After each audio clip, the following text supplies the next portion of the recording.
안규백 국방부 장관이 5일 국회 국방위원회 전체 회의에서 우리 정부가 도입을 공식화한 원자력 추진 잠수함에 대해 한미 간 건조 장소는 논의되지 않았지만 우리가 30년 이상 기술 축적과 연구를 해왔기 때문에 국내에서 건조하는 것이 합당하다는 의견을 전했습니다.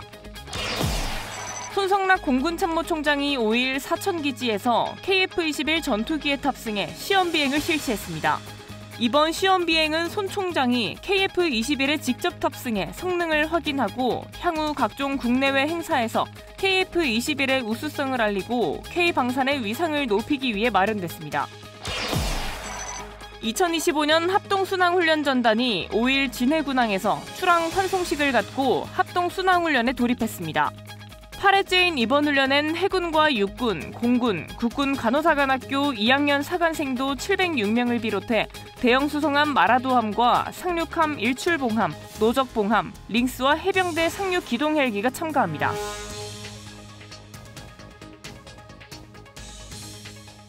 시청자 여러분 그리고 국군장병 여러분 안녕하십니까? KFN 뉴스 시작합니다. 안규백 국방부 장관이 5일 국회 국방위 전체 회의에 참석해 국방위원들에게 국방 현안을 설명했습니다. 원자력 추진 잠수함 건조에 대한 질문엔 국내 건조가 합당하다는 견해를 밝혔습니다. 송민아 기자입니다. 제6차 국방위 전체 회의에서 국회 국방위원들의 관심은 한미 정상회의 당시 언급됐던 원자력 추진 잠수함에 집중됐습니다. 특히 정부가 도입을 공식화한 원자력 추진 잠수함의 건조 지역에 대해 묻는 유영원 국민의힘 의원의 질의에 안 장관은 국내에서 건조하는 것이 합당하다는 견해를 밝혔습니다. 국내에서 건조하는 게 맞지 않습니까? 우리가 지금 이 원자력 추진 잠수함에 대해서 약 30년 이상 기술 축적과 노하우와 또 연구를 해왔기 때문에 그게 합당하다고 생각을 합니다. 그러면서 미국 필리조선소는 기술력과 인력, 시설 등이 결여된 면이 있다고 판단한다면서 정부 부처와 긴밀히 협의해야 할 사항이라고 덧붙였습니다.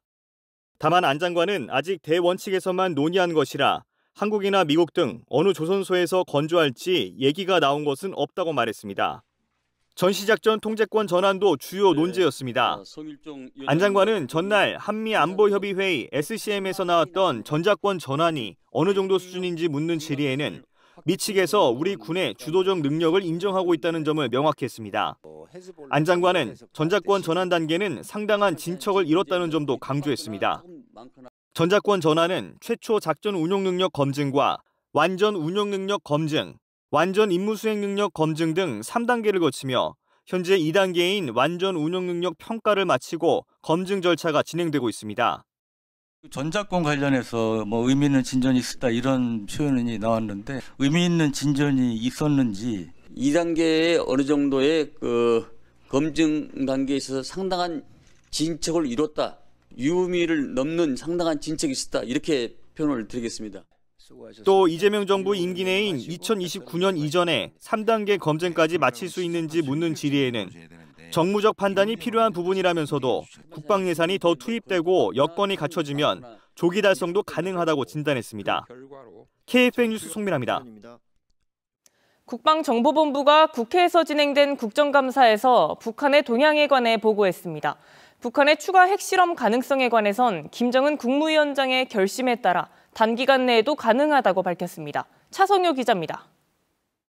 국회 정보위원회 여야 간사인 박선원 더불어민주당 의원과 이성권 국민의힘 의원은 국방정보본부를 대상으로 한 국정감사 직후 진행된 브리핑에서 본부가 이같이 보고했다고 말했습니다. 국방정보본부는 북한의 핵실험 동향에 대해 북한이 핵능력 고도화 및 확장을 지속하며 국제사회의 북핵 능력을 암묵적으로 용인하도록 유도하고 있다고 밝혔습니다. 이어 북한이 영변 등 우라늄 농축시설을 확장해 핵물질 확보에 노력하고 있으며 다종 다수의 핵탄두 생산시설을 구축해 김정은이 결심한다면 풍계리 3번 갱도를 이용한 추가 핵실험도 가능한 상태라고 밝혔습니다. 본부는 북한이 여러 종류의 미사일과 군사정찰 위성 개발에 주력하고 있다고도 전했습니다. 대륙간 탄도미사일인 ICBM의 경우 미국 본토까지 도달할 수 있는 비행 능력 13,000km 이상을 확보한 것으로 보이며 정상 각도로 발사하기 위한 핵심 기술을 검증하고 있을 가능성을 제기했습니다. 더불어 북한은 고체 추진 순항미사일과 단거리 탄도미사일 4종, 600mm 방사포를 곧 작전 배치할 예정인 한편 우리 방어 체계를 회피할 극초음속 순항미사일 개발에 집중하고 있다고도 밝혔습니다. 북한의 군사정찰 위성에 대해선 기존 위성 대비 해상도가 더 높은 정찰 위성 확보를 위해 러시아의 기술 지원 아래 추가 발사를 준비하는 동향이 보인다고 보고했습니다. 북한이 군사분계선 일대 불모지와 철책, 방벽을 구축 중이며 개성공단 일부를 현재 가동하고 있다는 보고도 나왔습니다. 본부는 우리 기업이 만든 개성공단 공장의 경우 일부 북한이 가동하는 것으로 확인됐으며 경공업, 생활 필수품에 해당하는 공장들이 가동되고 있는 것으로 파악된다고 전했습니다. KF 뉴스 차성유입니다. 전장은 이제 가상 속에서도 치열합니다. 육군이 모의 가상현실 기반 전투체계를 활용해 전략과 전술을 겨루는 아미 BCS컵 2025를 처음으로 개최했습니다. 데이터로 구현된 전장에서 지휘관들의 두뇌 싸움이 펼쳐졌습니다. 현장에 신소진 기자가 다녀왔습니다. 청색과 홍색 아이콘이 지도를 가르며 움직입니다. 가상의 전장에서 공격과 방어가 교차되고 실시간 전황은 마치 실제 전투를 방불케 합니다. 육군 전투지휘훈련단이 주관한 아미 BCS컵 2025는 가상 전투체계를 활용해 지휘관들의 전략 판단 능력을 겨루는 디지털 전투지휘 경연입니다. 경기는 30분 단위로 진행됩니다.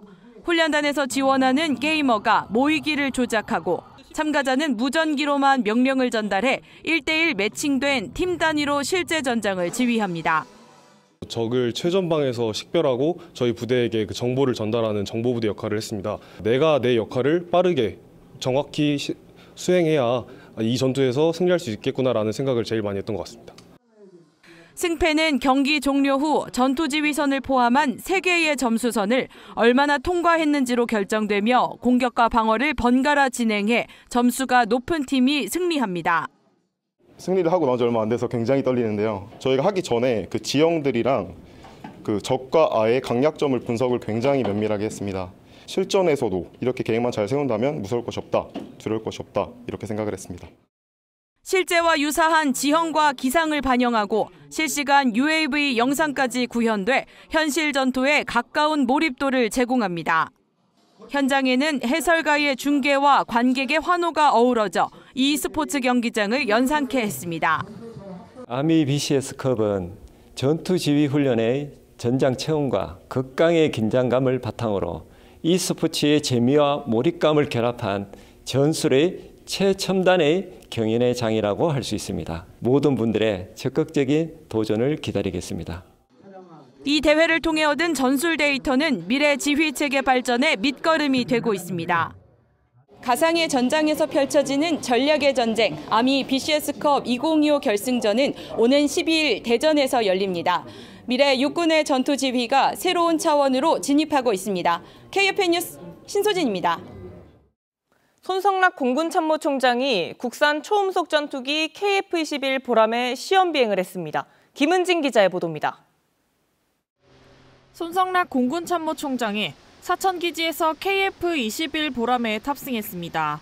이번 비행은 손 총장이 취임한 이후 처음으로 실시하는 지휘 비행으로 첫 비행을 KF-21로 선정한 점에서 의미가 큽니다. 이번 시험 비행은 공군에서 운영하게 될 KF-21에 참모총장이 직접 탑승해 성능을 확인하고 이를 토대로 향후 각종 행사에서 KF-21의 우수성과 K방산의 위상을 높이기 위해 마련됐습니다. 손 총장은 시험 비행 추종사와 함께 KF-21에 탑승해 조종 안정성과 항공 전자장비의 정확도 등을 점검하는 시험 비행을 진행했습니다. 비행 전 손 총장은 항전 장비와 비행 제어, 엔진 등 항공기의 상태를 점검한 뒤 약 50분간 상승, 선회, 고속 비행 등의 다양한 기동을 실시했습니다. 또한 전투기의 눈이라고 불리는 능동위상 배열, 즉 A사 레이더의 작동 상태도 실시간으로 확인하며 KF-21의 우수성을 직접 확인했습니다. 지금 이 좌석에 앉아 있는 것만으로도 너무 영광스럽고 자랑스럽게 생각되네요. 비행하면 지금 조종 성능, 에비오닉스, 그다음에 안정성 모든 면에서 탁월함을 인정하고 이 비행기는 5세대에 가깝다고 제가 말하고 싶습니다. 손 총장은 F-15K 등 공군의 주력 기종들을 조종하며 2,900시간 이상 비행한 베테랑 조종사로 공군 특수비행팀 블랙이글스의 조종사와 지휘관으로 활약한 바 있습니다. 내년에 우리 공군에 인도될 텐데 정말 저도 기대가 크고 우리 비행하는 조종사들도 이 KF-21 보라매를 탄다는 자부심이 엄청날 거라 생각합니다. 손 총장은 이번 시험 비행 경험을 바탕으로 각종 해외 군사외교 현장에서도 KF-21의 뛰어난 성능과 안정성, 기술적 경쟁력 등을 적극적으로 홍보하겠다고 전했습니다. KFN 뉴스 김은진입니다. 미 해군 항공모함 조지 워싱턴함 등 5항모 강습단이 5일 군수적재와 승조원 휴식 등을 위해 부산 작전기지에 입항했습니다.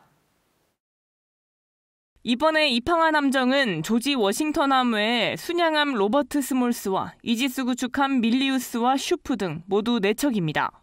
해군은 5항모 강습단 입항을 계기로 한미 해군 간 교류 협력을 증진하고 연합방위 태세를 더욱 공고히 할 예정이라고 밝혔습니다.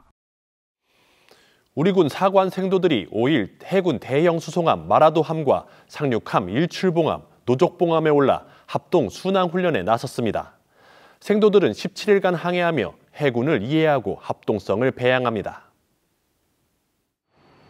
올해 8회째인 이번 훈련엔 해군과 육군, 공군, 국군 간호사관학교 2학년 사관생도 700여 명이 참가했습니다. 사관생도들은 항해 중 함정 전술 기동과 기동 군수, 헬기 함상 2착함 자격 훈련 등 다양한 훈련을 참관합니다. 이와 함께 항해 당직과 전투 배치, 손상 통제 훈련 등을 체험하며 해군 작전 현장에서 수행하는 임무를 체득합니다.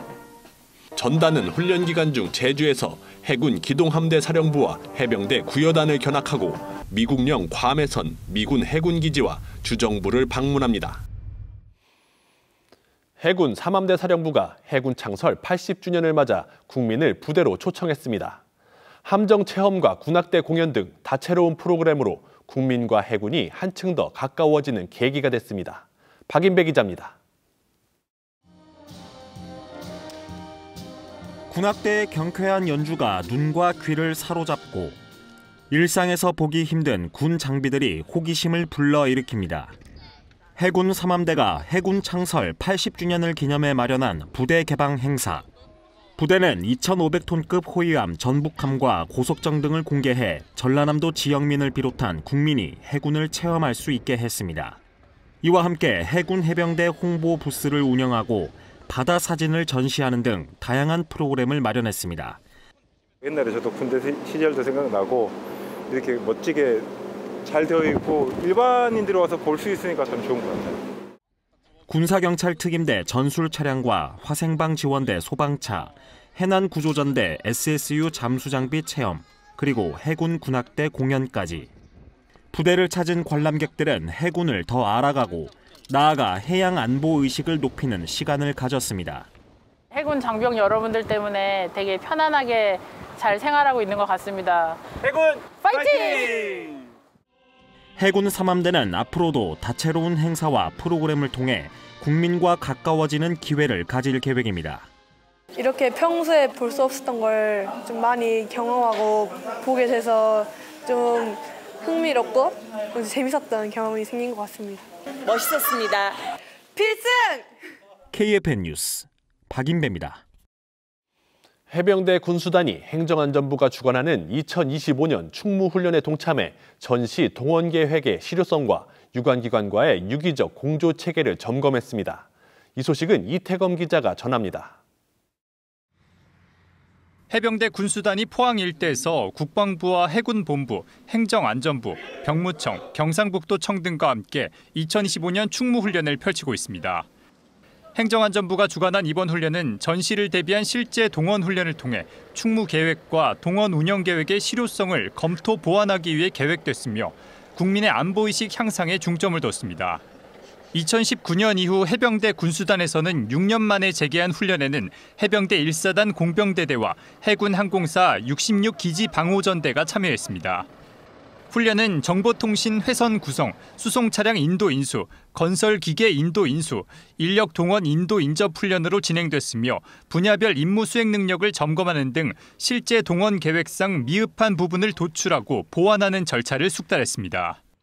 이번 충무훈련간 통합자원 동원 절차의 실효성을 검증하고 유관 기관과 협조 체계를 강화할 수 있었습니다. 훈련을 통해 도출한 보안 사항을 지속 발전시켜 동원 준비 태세를 확립하겠습니다. 부대는 덤프트럭, 크레인 등 동원된 민간 장비에 대해 차량 적격 여부를 점검하며 동원 준비 태세를 갖췄습니다. 앞으로도 해병대 군수단은 여러 기관과의 유기적인 공조 체계를 이어나갈 방침입니다. KFN 뉴스 이태검입니다. 미국 행정부가 사우디아라비아의 F-35 전투기 구매 요청을 검토 중이라는 소식이 전해졌습니다.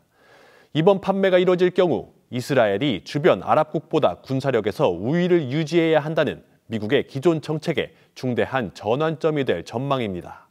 안재영 기자의 보도입니다. 도널드 트럼프 미국 대통령이 사우디아라비아의 F-35 전투기 구매 요청을 절차에 따라 검토 중이라고 로이터 통신이 보도했습니다. 이는 이번 달 중순 사우디아라비아의 실권자 무함마드 빈 살만 왕세자의 미국 방문을 앞두고 나온 소식으로 올해 초 48대의 구매를 요청한 바 있습니다. 소식통은 미 전쟁부 정책부서에서 수개월간 거래 가능성을 검토해왔으며 현재 장관급에서 논의가 진행 중이라고 전했습니다. 미국 무기 구매의 최대 고객인 사우디아라비아는 공군의 현대화와 이란의 위협 대응 등을 목적으로 수년간 F-35 구매를 추진해왔습니다. 특히 올해 초 트럼프 대통령에게 F-35 구매 의사를 타진한 것으로 알려졌습니다. 스텔스 성능을 갖춘 F-35는 중동 국가 중에선 이스라엘만 보유한 가운데 사우디아라비아는 F-15까지만 보유하고 있습니다.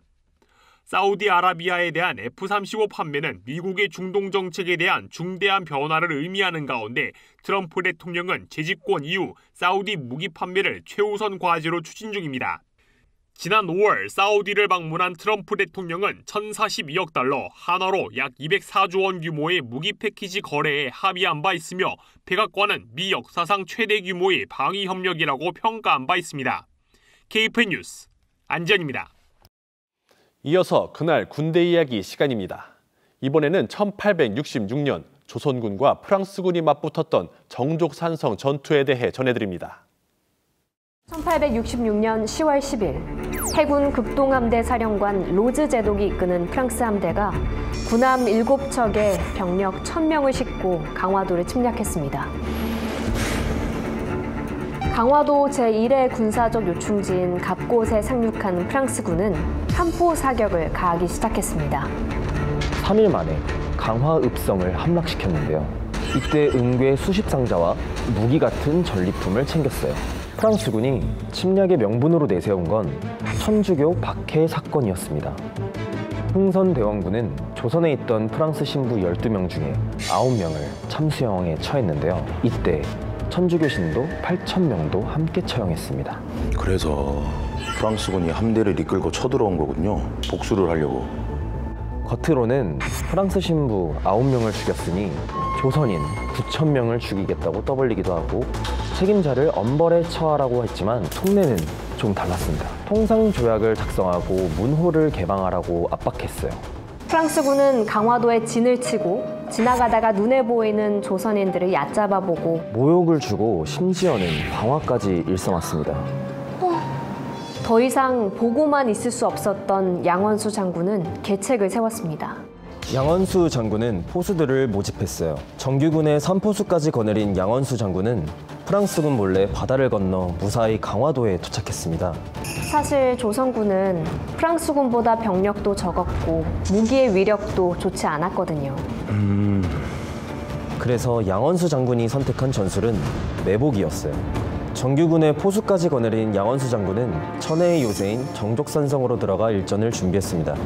양원수 장군이 모집해서 훈련까지 시킨 선포수 20명으로 구성된 부대를 전진 배치하고 프랑스군의 공격에 대비하고 있었습니다. 11월 9일 프랑스군은 선봉대 160명의 병력을 이끌고 정족산성을 공격했는데요. 대충 겁이나 주고 무력 시위를 하면 조선군이 벌벌 떨면서 항복할 거라고 생각했거든요. 그런데 너무 강하게 저항하니까 당황했던 거죠. 조선군은 사거리가 짧은 불리함을 극복하기 위해서 프랑스군이 사격거리 안에 들어올 때까지 숨죽이고 기다렸다가 일제히 총격을 퍼부었습니다. 프랑스군 장교 5명이 사망했고 60명이 넘는 사상자가 생겼습니다. 조선군 사상자는 5명이었습니다. 프랑스군의 함포나 소총은 조선군의 무기와는 비교도 되지 않을 정도로 성능이 뛰어났지만 조선군의 승리로 끝이 났습니다. 이게 바로 병인년에 서양 세력이 일으킨 사건의 전말입니다. 아, 병인양요. 맞습니다. 병인양요는 우리 역사상 처음으로 서구 제국주의의 침략을 격퇴한 전투로 기록돼 있습니다.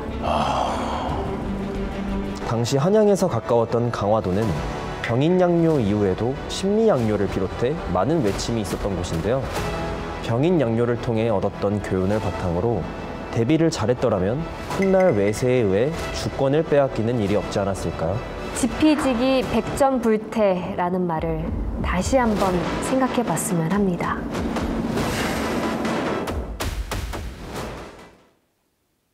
이어서 오늘의 국방단신 전해드립니다.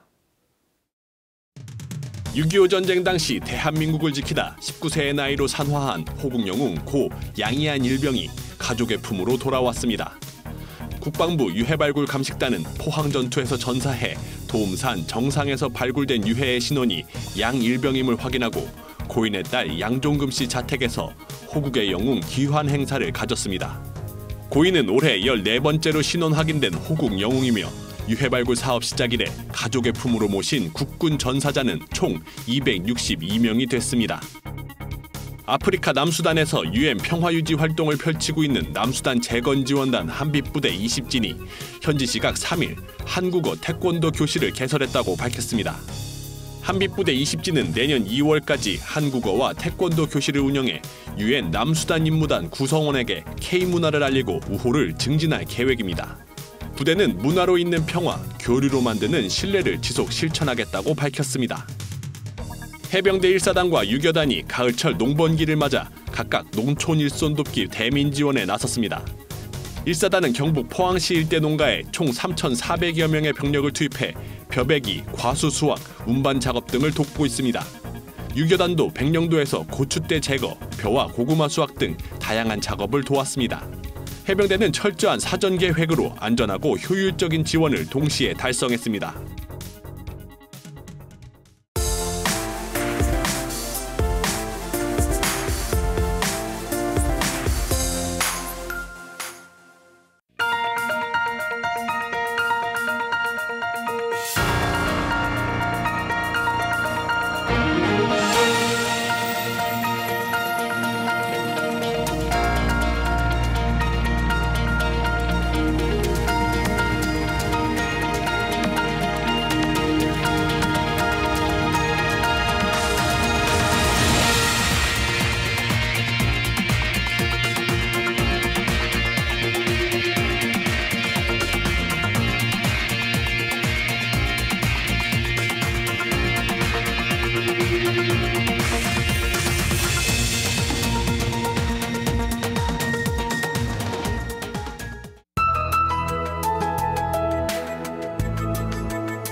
기상정보입니다.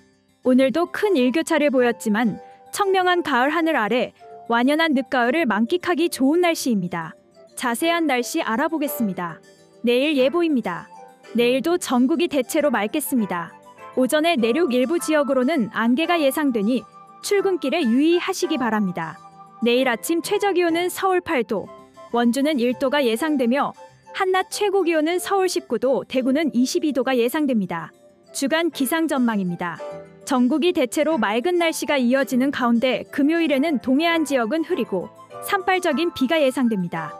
토요일에는 전국에 구름이 많고 소나기가 예상되며 충청 이남 지역은 토요일 오후부터 일요일 오후까지 10에서 30mm의 비가 예상됩니다. 다음 주에 다시 고기압의 영향으로 전국이 대체로 맑은 날씨가 예상됩니다.